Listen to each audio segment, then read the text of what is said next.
Testing. Mic sensitivity. Optimal. Archive entry number 1973.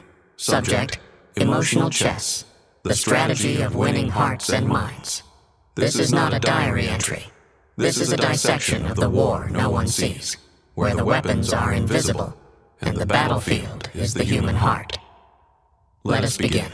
Most people think war is waged with bullets, tanks, and brute strength, that manipulation requires elaborate schemes, or that persuasion is a game of words. But the greatest conflicts in history between nations, lovers, ideologies, were not won by power, but by emotional leverage. Control a man's emotions, and you control his thoughts. Control his thoughts, and you control his choices.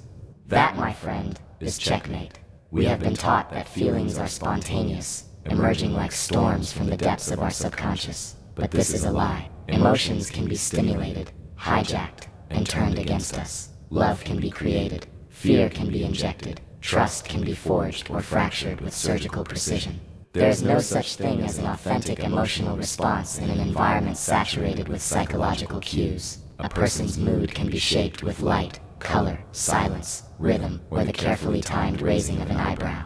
Even the most genuine response is often nothing more than a reaction to stimuli we fail to perceive. Kiriya understood this. He did not rule with fear alone.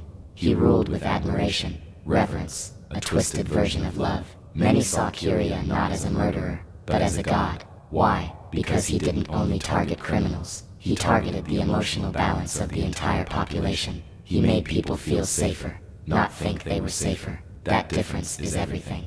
This is the first principle of emotional chess. He who controls how others feel doesn't need to control what they think.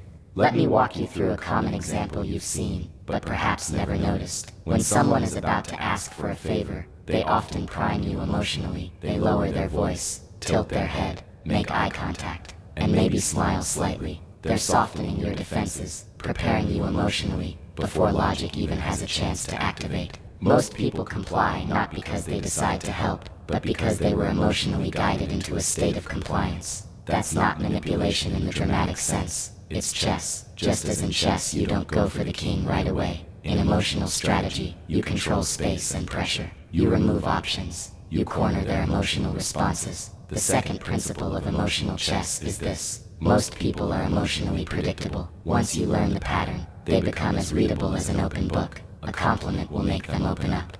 A pause will make them anxious. A smirk will create doubt. And silence. Silence is your nuclear weapon. It's strange, isn't it? How a simple pause in a conversation can create an avalanche of insecurity. That's because silence forces others to fill the gap, often with their own assumptions and fears. It turns their own mind against them. It is the most efficient form of psychological judo. Consider how many relationships deteriorate, not because of what was said, but because of what wasn't. Now imagine mastering this, knowing precisely when to say less, when to hold eye contact just 1 second longer, when to break it at just the right time. You become unreadable, and they become open code. This isn't manipulation in the crude sense. It's influence, and influence, in its purest form, is invisible. Most people fall into what I call emotional loops. They repeat the same patterns with different people, expecting different outcomes. They seek validation in partners, react to criticism with defensiveness, or shut down when vulnerable.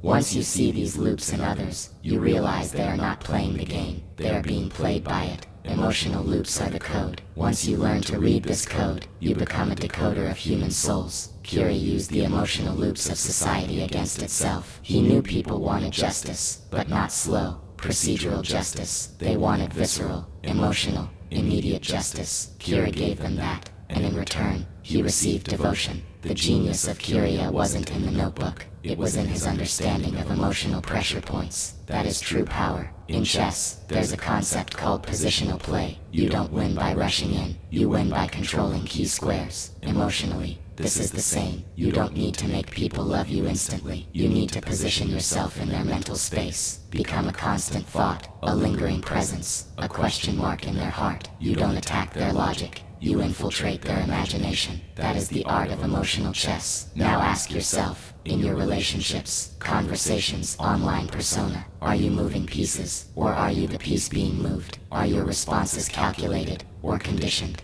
Have you ever loved someone, not because of who they were but because of how they made you feel about yourself? That is not love, that is emotional architecture. And you, my friend, are standing inside a building you did not design.